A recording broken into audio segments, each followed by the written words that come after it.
Hello, good evening again. Today's topic is self-compassion, compassion for yourself.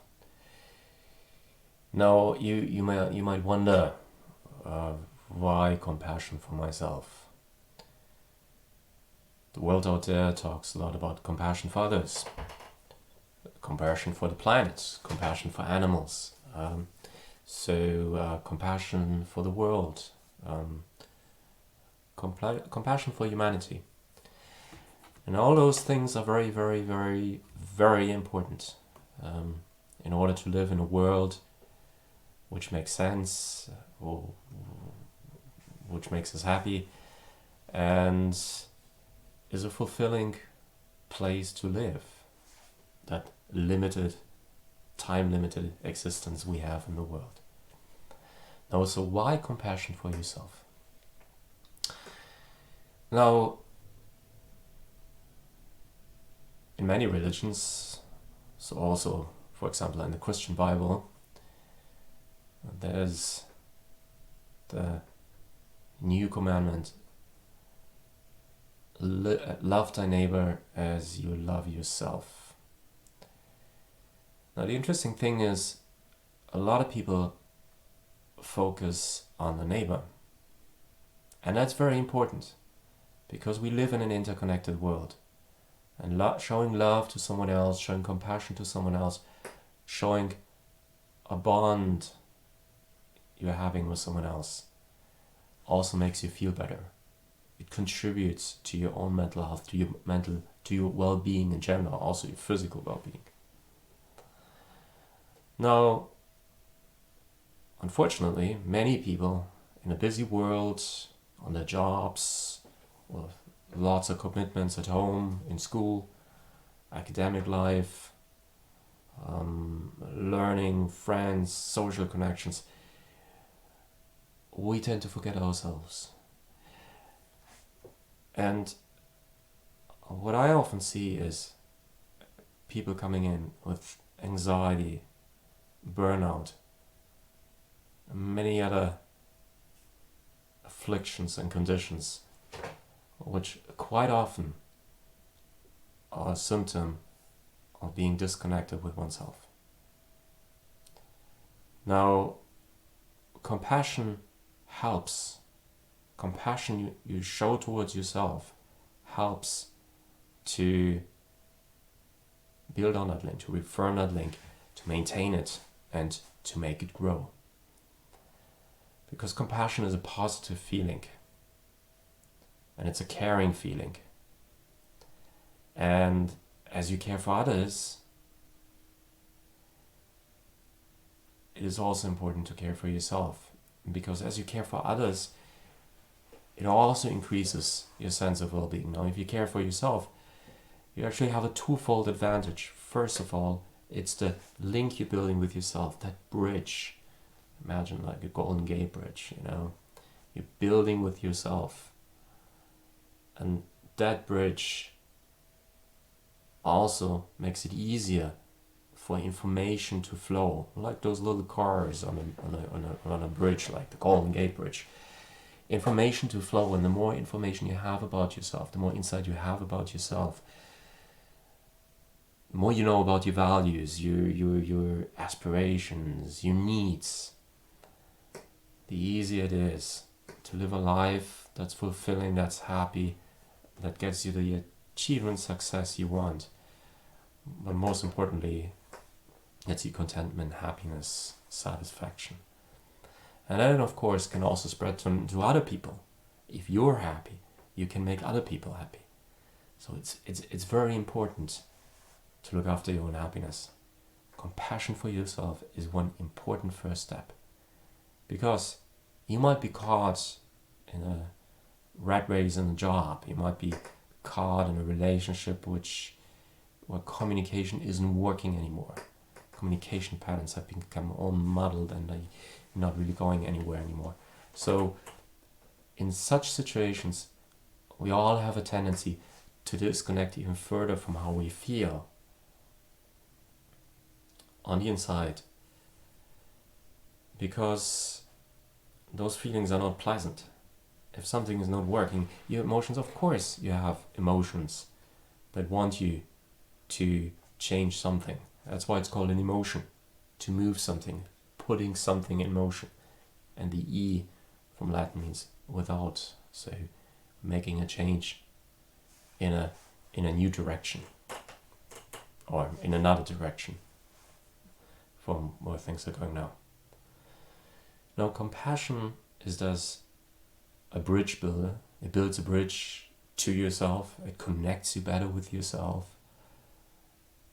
It can also help you enjoy your life more, because if you're compassionate to one person, and that's the person with you're with 24/7, yourself. Now, if you're showing this person compassion, yourself, that person will feel better. And of course, if that person feels better, you're happier. You're having a better time. It reduces anxiety. It reduces several other mental health symptoms and afflictions and conditions. I do see it every day. And I see a lot of people who try to make things, let's say, work in a job. Now there's the whole mechanism of seeking outside validation. So I need other people to see that I'm doing something good, or I need to be validated from other people. Other people need to tell me you're intelligent, you're great at what you're doing. Kind of this recognition, a positive recognition for what you're doing. Now, some of that need and craving might go back to childhood or early experiences, or even later experiences. It could be bullying in school, it could be all kinds of things going on. It can be an abusive relationship, an emotionally abusive relationship, or even a physically one. It could be anything that reduces your own sense of self-worth, self-esteem, your own, makes your image of yourself tainted more in darker, more negative colors.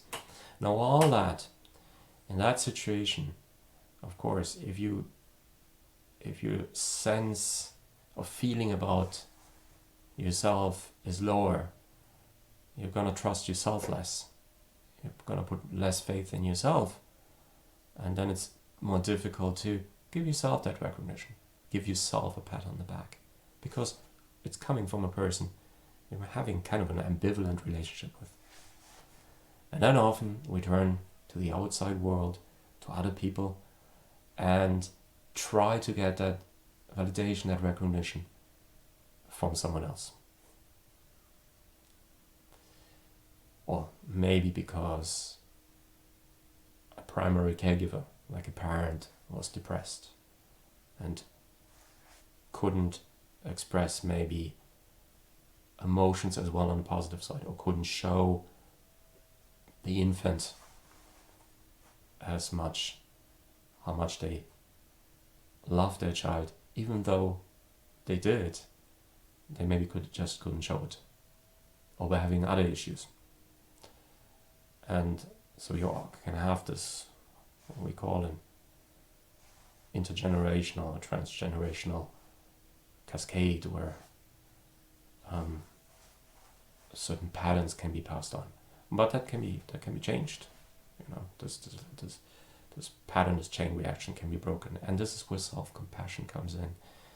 Because if you're showing compassion to that person who needs it, if you're showing love, positive feelings to the person who needs it, you will feel better yourself. And since at the same time you're also the recipient of it, you will feel even much better.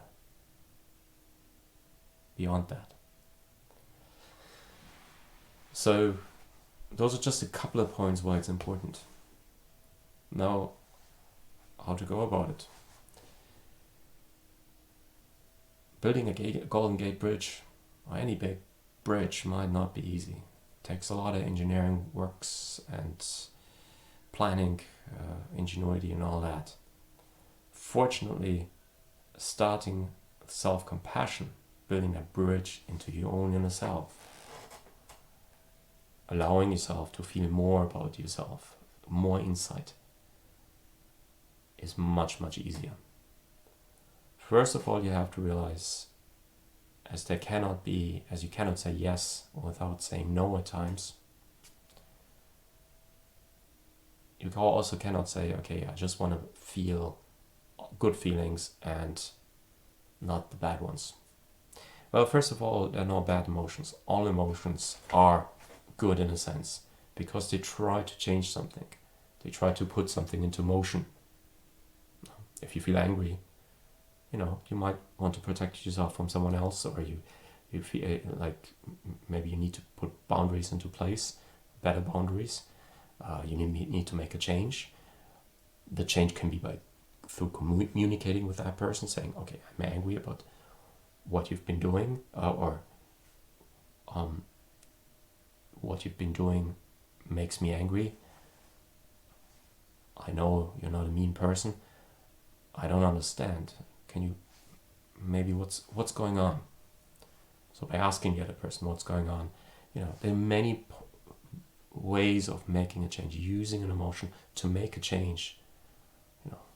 Essentially picking up the other person where they're emotionally, saying how you feel, that's the important part as well. And then saying, okay, so whatever we're going to do about it. Some people, especially if the other person has issues and problems which make it very hard, or make the person very afraid or fearful of change, or changing a communication pattern, or talking about himself, this can be difficult. But this is again where the compassion comes in. By practicing, by doing things in the outside world, as we said, showing compassion to other people, you're doing something, you're communicating, interacting with other people.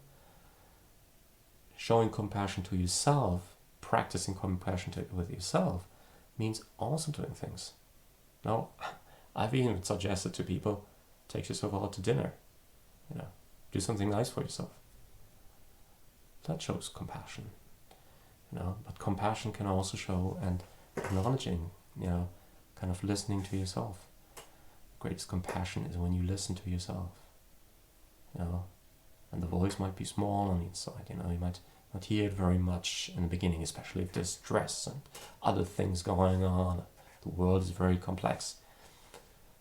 But that little voice on the inside, if you listen to that, then you're practicing self-compassion. Then you're being compassionate to yourself. And those voices, the little voice, might become more nuanced, more detailed. It's getting more information from inside. That's why I was talking about a bridge, because you have cars going across a bridge, or cyclists, or pedestrians. And building a bridge facilitates that information flow. And the more you feel yourself understood by yourself, I know, it sounds a bit weird, but that's really what it is, we try to understand other people. Other people say, okay, do you understand me? Or we want to be understood by other people. But why do we want to be understood by other people so much if we're not trying to understand ourselves? Because there's no one in the world who has as much information about ourselves as we do. And that information is important because it helps you to identify your needs, your values, your aspirations more, and going more along that way is also creates a happier life for you. So, practicing compassion towards yourself means doing kind things for yourself, connecting with yourself, forgiving yourself if something needs to be forgiven, doing things for yourself, which make you happy. It could be many, many things on the practical side. And if you practice changes in life, and I mean, of course, the practice can also include being compassionate towards others, and I also hope to a large extent we can all do that, because then you're also compassionate to yourself. It's connected, and this is why that saying in the Bible is of course very true, because it's a two-way street, like a bridge. So I hope on your journey to be more compassionate towards yourself, being kinder to yourself, forgiving for yourself if something needs to be forgiven for,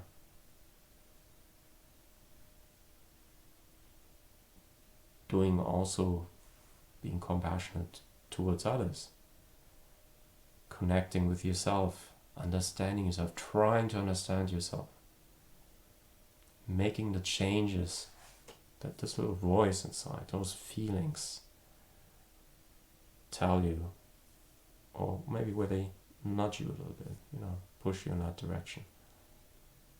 It's still important, of course, to use our brain to think about, is this something that's feasible at the moment, or maybe later, or how best to do it.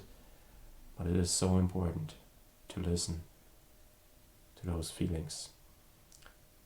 And when you're compassionate to yourself, it makes it much, much easier to listen to that voice inside. Thank you for joining me tonight. And if there are any specific topics you want to hear about or you want me to discuss, just make a comment in the comment section or send me an email.